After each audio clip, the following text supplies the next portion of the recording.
Je n'étais qu'une timide stagiaire, faisant des photocopies et allant chercher le café, quand j'ai vu un homme âgé se tenant seul dans le hall animé de notre entreprise, clairement frustré alors que les gens passaient devant lui sans un second regard. Quand j'ai réalisé qu'il était sourd et essayait de communiquer, je me suis approché de lui et lui ai signé un simple « Bonjour, puis-je vous aider ?» Je n'avais aucune idée que le PDG de l'entreprise observait la scène depuis la mezzanine. Avant de commencer, je suis curieuse.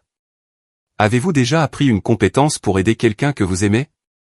Racontez-le-moi dans les commentaires ci-dessous. Et n'oubliez pas de vous abonner pour d'autres histoires inspirantes comme celle-ci. Maintenant, laissez-moi vous ramener à ce mardi matin qui a changé ma vie. Il y a 6 mois, j'étais la personne la plus invisible d'Horizon Communication. À 22 ans, j'étais une stagiaire débutante en marketing qui passait ses journées à faire des photocopies, à organiser les placards de fournitures et à essayer de me fondre dans le décor de l'une des agences de publicité les plus prestigieuses de Paris. J'étais le genre de personne qui déjeunait seule à son bureau, qui prenait les escaliers au lieu de l'ascenseur pour éviter les petites conversations, et qui n'avait jamais pris la parole en réunion. Pas une seule fois. Je n'avais pas toujours été comme ça. Au lycée, j'avais été confiante, extravertie, même populaire. Mais l'université avait été une série de petits échecs et de rejets qui avaient lentement érodé ma confiance en moi. Au moment où j'ai obtenu mon diplôme en communication, j'avais l'impression d'être l'ombre de moi-même. Le stage chez Horizon était censé être mon nouveau départ, ma chance de faire mes preuves dans le monde réel. Au lieu de cela, c'était devenu un autre endroit où je me sentais petite et insignifiante. La seule chose qui donnait un vrai sens à ma vie était mon petit frère, Daniel. Il avait 8 ans et était né sourd. Alors que nos parents avaient eu du mal à apprendre la langue des signes, je m'y étais jeté corps et âme avec une passion qui avait surpris tout le monde, y compris moi-même. Je passais des heures à m'entraîner, à regarder des vidéos et à suivre des cours au centre communautaire. Daniel est devenu ma motivation pour maîtriser quelque chose qui comptait, quelque chose qui pouvait faire une réelle différence dans la vie de quelqu'un. Au moment où j'ai commencé chez Horizon, je maîtrisais couramment la langue des signes française, LSF. 1, 2, 3 c'était la seule compétence que je possédais et dont j'étais vraiment fier, bien qu'elle n'ait jamais semblé pertinente dans ma vie professionnelle. Dans le monde de l'entreprise, fait de campagnes marketing et de présentation client, ma capacité à communiquer avec la communauté sourde me semblait être un talent magnifique mais inutile, comme savoir jouer du violon dans un monde qui ne valorisait que les guitares électriques. La matinée qui a tout changé a commencé comme toutes les autres. C'était un mardi d'octobre, et le bâtiment d'Horizon bourdonnait de son énergie frénétique habituelle.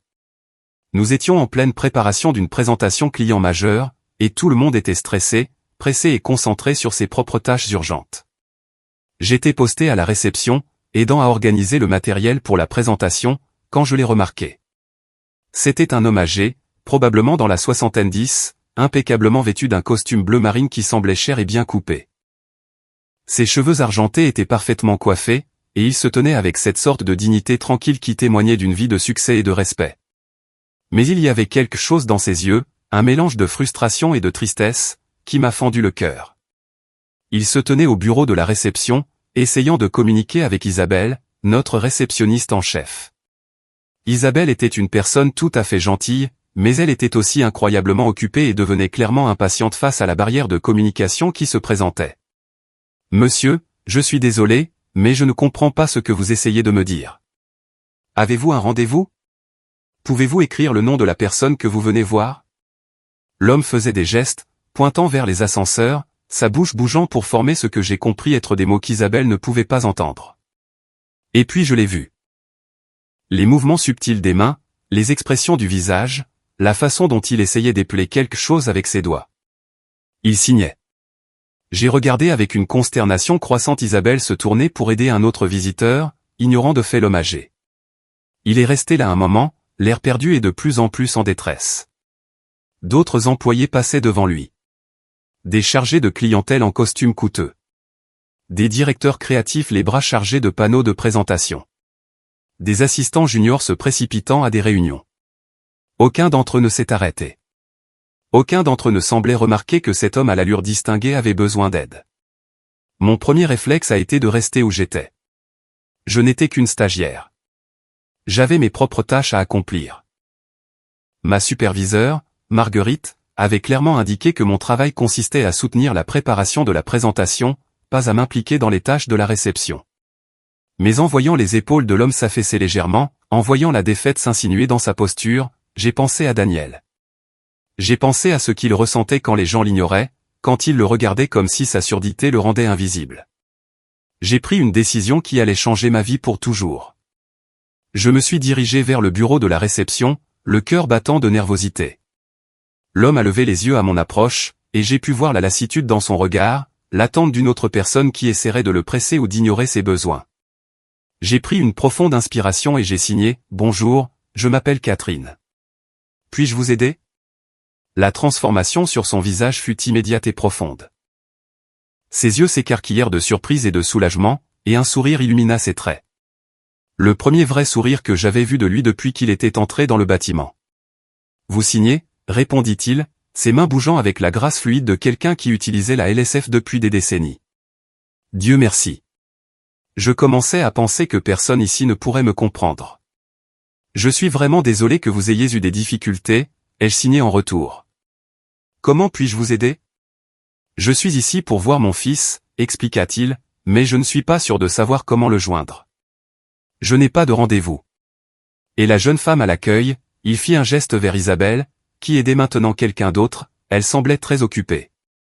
Quel est le nom de votre fils, ai-je demandé. Je peux vous aider à le trouver. L'homme marqua une pause, et je pus voir une émotion complexe traverser son visage, un mélange de fierté et d'incertitude.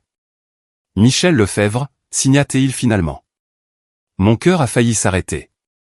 Michel Lefebvre, le PDG d'Horizon Communication, l'homme dont le nom figurait sur l'annuaire de l'immeuble, dont le bureau d'angle occupait tout le dernier étage, dont les rares apparitions dans les parties communes du bâtiment provoquaient une onde d'énergie nerveuse parmi le personnel.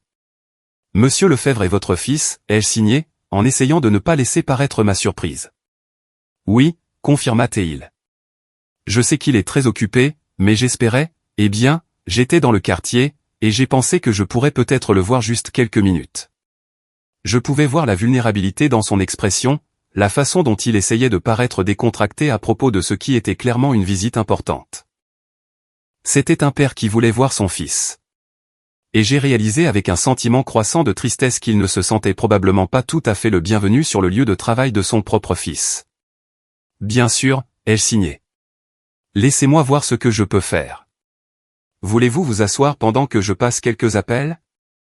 Je l'ai guidé vers le confortable coin salon du hall, en m'assurant qu'il avait une vue dégagée sur moi pour que nous puissions continuer à communiquer. Puis j'ai fait face à mon premier défi majeur. Comment une simple stagiaire peut-elle organiser une rencontre entre un visiteur et le PDG de l'entreprise?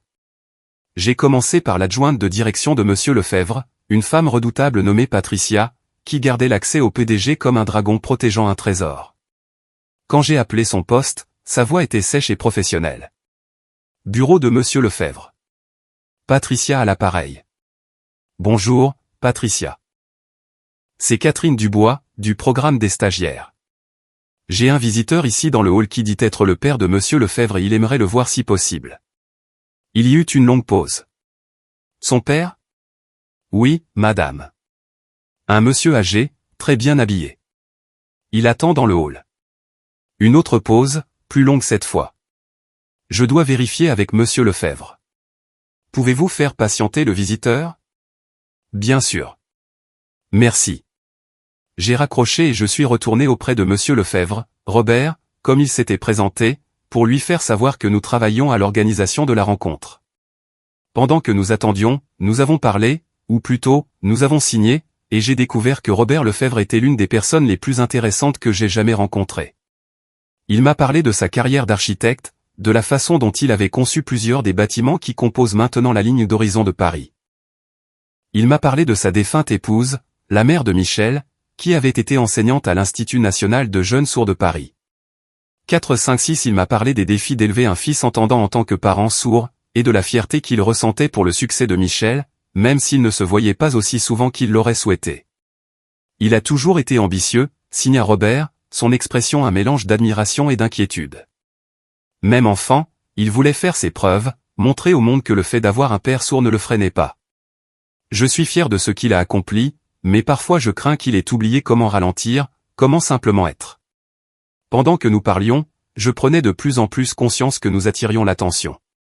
D'autres employés jetaient des regards dans notre direction, Certains avec curiosité, d'autres avec ce qui ressemblait à de l'agacement. Je pouvais voir Isabelle au bureau de la réception répondre à des questions sur la raison pour laquelle une conversation en langue des signes avait lieu dans le hall. 20 minutes passèrent, puis 30. Patricia a rappelé pour dire que Monsieur Lefebvre était en réunion successive et ne serait pas disponible avant au moins 1 heure. Je pouvais voir la déception dans ses yeux, bien qu'il ait essayé de la cacher. Peut-être devrais-je revenir une autre fois, signa-t-il. Je ne veux pas déranger. Vous ne dérangez pas, l'ai-je rassuré. Voulez-vous attendre encore un peu? Je peux vous faire visiter le bâtiment si vous le souhaitez. Nous avons de très belles œuvres d'art aux étages supérieurs. Son visage s'illumina. J'adorerais. Je n'ai pas vu où Michel travaille. Et c'est ainsi qu'a commencé ce qui serait plus tard décrit comme la visite de bâtiment la plus non autorisée de l'histoire d'Horizon Communication. J'aurais dû être en train d'organiser le matériel de présentation. J'aurais dû faire des photocopies et mettre à jour des tableurs. Au lieu de cela, j'ai passé les 2 heures suivantes à faire visiter de fond en comble à Robert Lefebvre l'entreprise de son fils. Nous avons commencé par le département de la création, où j'ai présenté Robert à certains des graphistes et des rédacteurs. La plupart d'entre eux étaient polis mais clairement occupés, offrant de brefs bonjours avant de retourner à leur travail. Mais quelques-uns étaient réellement intéressés à le rencontrer, surtout quand j'ai expliqué qu'il était architecte et qu'il pouvait apprécier les éléments de conception de leur campagne. J'ai traduit les conversations, aidé Robert à comprendre le travail qui était fait, et j'ai vu son visage s'illuminer de fierté à mesure qu'il en apprenait davantage sur l'entreprise que son fils avait bâtie.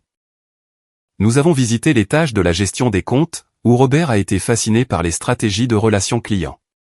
Nous nous sommes même arrêtés à la salle de pause, où il a partagé des histoires sur les cafés qu'il fréquentait dans sa jeunesse. Tout au long de la visite, j'étais parfaitement consciente que je négligeais les tâches qui m'avaient été assignées.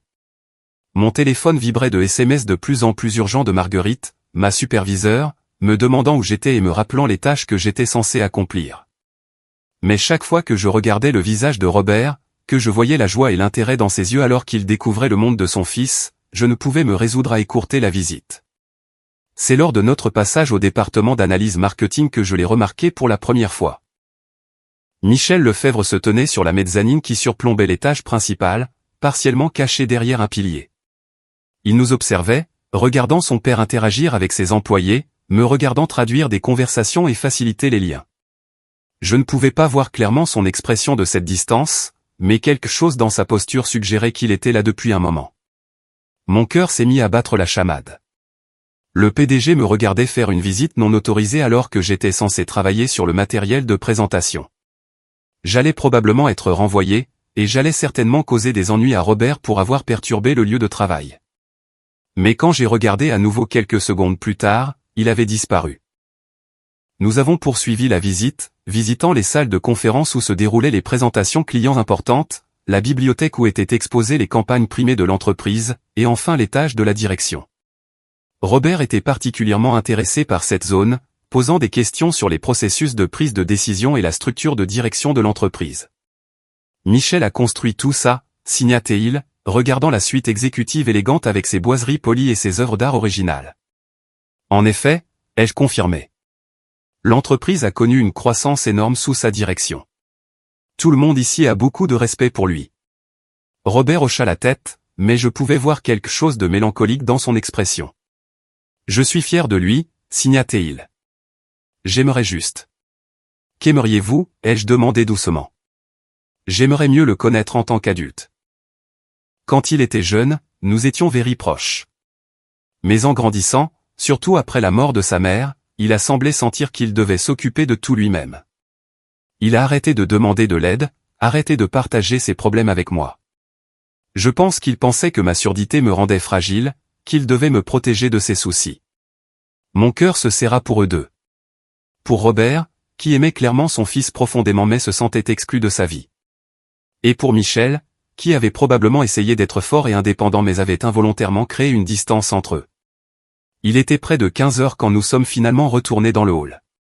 L'heure de la réunion prévue de Robert était passée depuis longtemps, et je pouvais voir qu'il commençait à accepter qu'il ne verrait pas son fils aujourd'hui. « Merci, Catherine », signa-t-il, ses mains bougeant avec une gratitude sincère. C'était merveilleux. J'ai l'impression de beaucoup mieux comprendre le monde de Michel maintenant, et j'ai apprécié d'apprendre à vous connaître. Vous me rappelez ma défunte épouse. Elle avait le même bon cœur, la même façon de faire en sorte que les gens se sentent vus et valorisés. Ce fut un plaisir, ai-je signé en retour. Et je le pensais. Malgré l'anxiété que je ressentais à l'idée d'avoir négligé mes tâches, l'après-midi avait été l'un des plus significatifs que j'ai vécu depuis mon arrivée chez Horizon. Alors que Robert se préparait à partir, j'ai vu Marguerite s'approcher de l'autre côté du hall. Le visage de ma superviseure était un masque de colère à peine contenu, et je savais que j'allais devoir faire face aux conséquences de mes choix. « Catherine, dit Marguerite, sa voix assez tranchante pour couper du verre. J'ai besoin de vous parler maintenant. » Je me suis tourné vers Robert pour lui expliquer que je devais y aller, mais avant que je puisse signer quoi que ce soit, une voix derrière moi a dit « En fait, Marguerite, j'ai d'abord besoin de parler à mademoiselle Dubois. » Je me suis retourné et me suis retrouvé face à Michel Lefebvre lui-même. Il était grand, probablement au début de la cinquantaine, avec les mêmes yeux intelligents que son père, et un air d'autorité tranquille qui expliquait clairement son succès en affaires. Mais il y avait autre chose dans son expression, quelque chose qui ressemblait à une émotion soigneusement contenue. « Monsieur Lefebvre », balbutia Marguerite, clairement aussi surprise que moi. J'étais sur le point de discuter de l'absence de mademoiselle Dubois de ses tâches assignées aujourd'hui. Elle était censée aider mon père, dit Michel doucement, ses yeux ne quittant jamais mon visage, ce que, d'après ce que j'ai observé, elle a fait magnifiquement. Le hall sembla devenir silencieux autour de nous. La bouche de Marguerite s'ouvrit et se referma sans un son.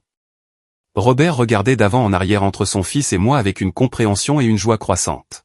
« Papa, dit Michel, et pour la première fois, j'entendis sa voix s'adoucir. Il se tourna vers son père et commença à signer lentement, un peu maladroitement, mais avec un effort et un soin évident. « Je suis désolé de t'avoir fait attendre. Je ne savais pas que tu étais là jusqu'à ce que... » Il marqua une pause, me jetant un regard, puis continua à signer, point jusqu'à ce que je te voie avec Catherine. Je vous ai observés tous les deux pendant la dernière heure. Je ne t'ai pas vu aussi heureux depuis des années. Le visage de Robert rayonnait de joie et de surprise. Tu as appris à signer. J'ai essayé, admit Michel, ses mains bougeant avec plus d'assurance maintenant. J'aurais dû le faire il y a des années. J'aurais dû faire plus d'efforts pour communiquer avec toi dans ta langue au lieu de toujours attendre que tu t'adaptes à la mienne. Père et fils s'étreignirent alors, en plein milieu du hall animé, et je sentis des larmes me monter aux yeux. Autour de nous, l'agitation habituelle du bureau avait ralenti alors que les gens s'arrêtaient pour regarder cette réunion inattendue. Quand ils se séparèrent, Michel se tourna de nouveau vers moi. « Mademoiselle Dubois, pourrais-je vous parler dans mon bureau ? Il y a certaines choses dont j'aimerais discuter. » Mon cœur battait à tout rompre alors que je suivais Michel Lefebvre jusqu'à l'ascenseur, Robert marchant à nos côtés. Marguerite avait disparu, probablement pour digérer ce qui venait de se passer et comprendre comment gérer le fait que sa stagiaire venait d'être personnellement convoquée par le PDG. L'ascenseur de la direction était silencieux, à l'exception du doux bourdonnement des machines. Je n'arrêtais pas de jeter des regards à Robert, qui était pratiquement rayonnant de bonheur, et à Michel, dont l'expression était indéchiffrable mais intense. Le bureau de Michel était tout ce que j'avais imaginé et plus encore, des fenêtres du sol au plafond avec une vue imprenable sur la ligne d'horizon de Paris, un mobilier élégant qui coûtait probablement plus que mon salaire annuel, et des murs tapissés de récompenses et de photographies documentant le succès de l'entreprise. Mais ce qui m'a le plus frappé, c'est à quel point il semblait impersonnel, à quel point peu de Michel lui-même était visible dans l'espace. « Asseyez-vous, je vous en prie, » dit Michel en désignant les chaises devant son bureau. Robert et moi nous sommes assis, et Michel a pris la chaise à côté de son père plutôt que derrière son bureau. Un petit geste qui a en quelque sorte rendu la conversation plus personnelle. « Mademoiselle Dubois, » commença Michel, « je vous dois des excuses et une explication. » Je le regardais, confuse. « Des excuses, monsieur ? C'est moi qui devrais m'excuser. Je sais que j'étais censé travailler sur le matériel de présentation et au lieu de ça, j'ai... » Il leva une main pour m'arrêter. « Vous avez fait exactement ce que vous auriez dû faire, ce que j'aimerais que plus de mes employés fassent. » Il marqua une pause, regardant son père avec une expression qui était à la fois amour et regret. Mon père a visité ce bureau exactement 3 fois au cours des 10 ans depuis que je suis devenu PDG. Chaque fois, il a été traité comme un inconvénient, une perturbation du travail important qui se déroule ici. Chaque fois, j'ai observé de loin mes propres employés, des gens que je paie, des gens qui représentent mon entreprise, le faire se sentir mal à l'aise sur le lieu de travail de son propre fils. Robert se pencha et toucha le bras de son fils, signant quelque chose que je ne pus tout à fait saisir. Michel hocha la tête et continua, « Aujourd'hui, c'était différent. Aujourd'hui, j'ai vu une stagiaire de 22 ans abandonner ses tâches assignées pour passer 3 heures à faire en sorte que mon père se sente valorisé, respecté et inclus.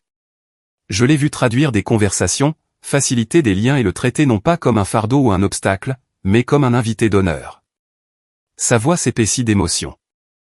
Je l'ai vu lui donner quelque chose que je ne lui avais pas donné depuis des années, le sentiment qu'il a sa place dans mon monde.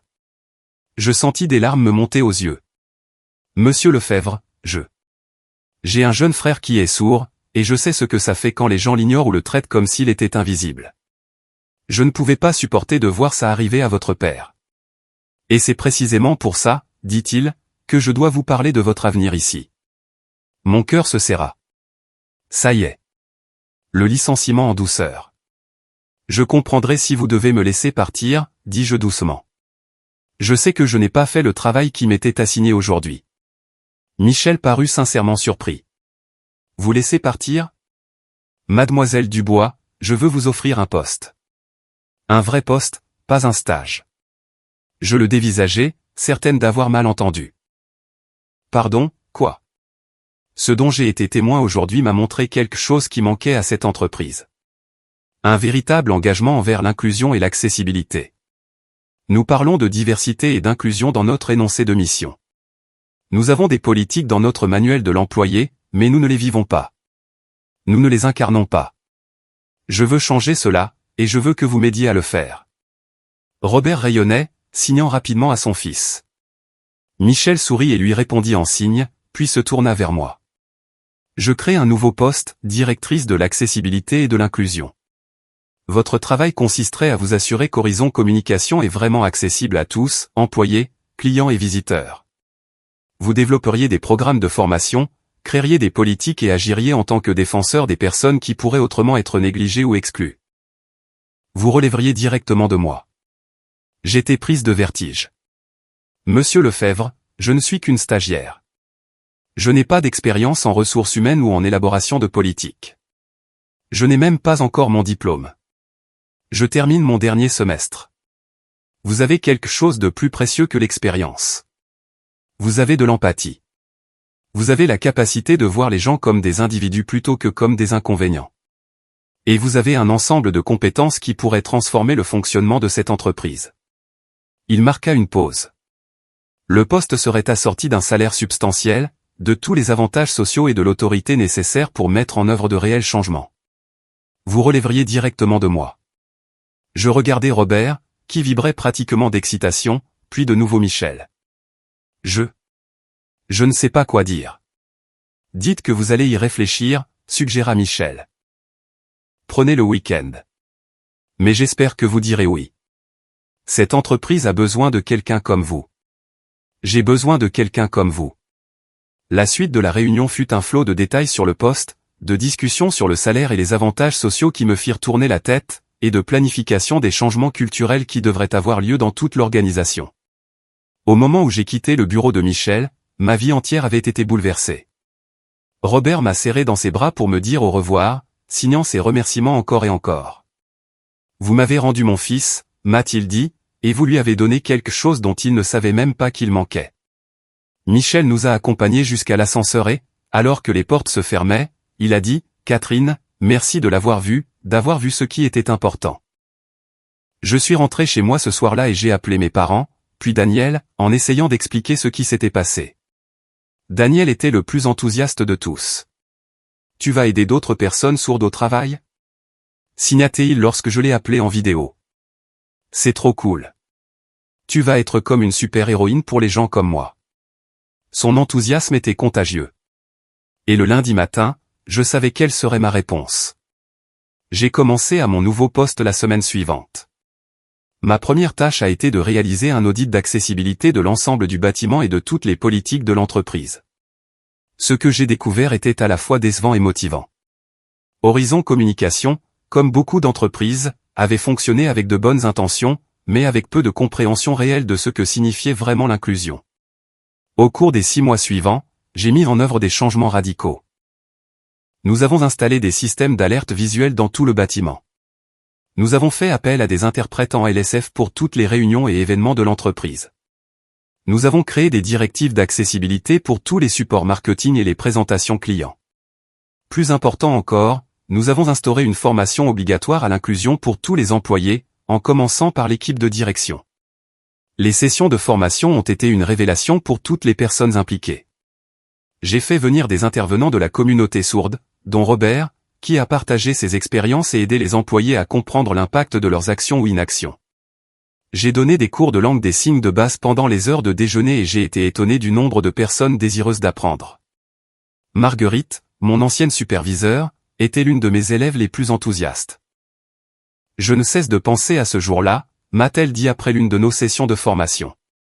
J'étais tellement concentré sur la présentation, sur les tâches qui semblaient urgentes, que j'ai complètement manqué ce qui était réellement important.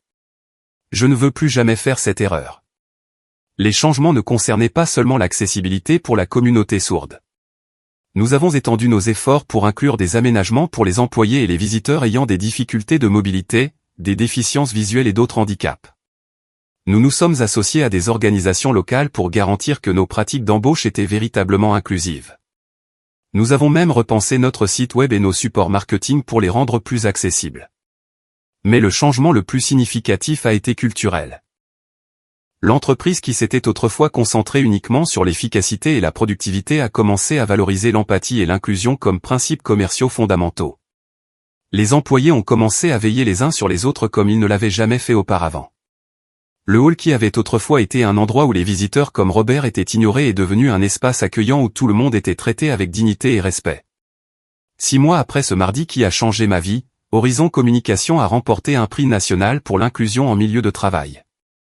Lors de la cérémonie, Michel m'a demandé d'accepter le prix au nom de l'entreprise. Cette reconnaissance appartient à tous ceux qui, chez Horizon, ont embrassé le changement et ont choisi de voir l'inclusion non pas comme un fardeau mais comme une opportunité de devenir meilleur, ai-je dit dans mon discours de remerciement. Mais surtout, elle appartient à un homme sage qui m'a appris que la compétence commerciale la plus importante n'est pas de savoir comment conclure une affaire ou gérer un budget. C'est de savoir comment voir l'humanité en chaque personne que vous rencontrez. Dans le public, Robert rayonnait de fierté, applaudissant en signe. À côté de lui, Michel souriait aussi, et je pouvais voir que la relation entre le père et le fils s'était transformée. Ils déjeunaient ensemble tous les vendredis maintenant, et Michel était devenu suffisamment à l'aise en LSF pour avoir de vraies conversations avec son père sur tout, de la stratégie commerciale aux souvenirs de famille. La timide stagiaire qui s'était autrefois sentie invisible avait trouvé sa voie en aidant les autres à trouver la leur.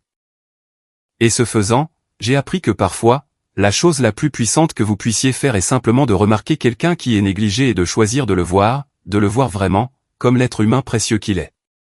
Mon petit frère Daniel visitait régulièrement le bureau maintenant, et le voir interagir avec confiance avec des employés qui avaient appris à signer juste pour lui ne manquait jamais de m'émouvoir. Il avait raison.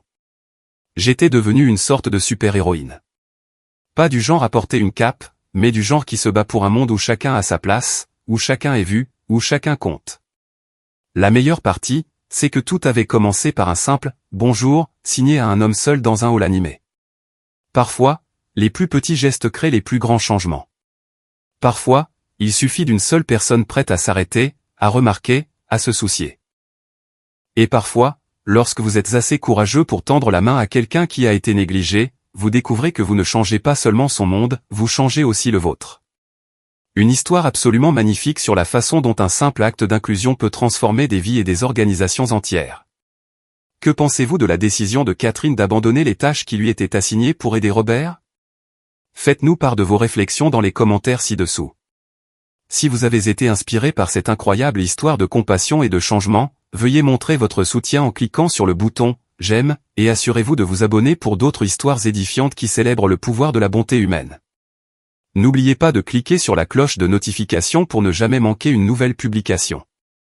Merci d'avoir regardé, et à la prochaine.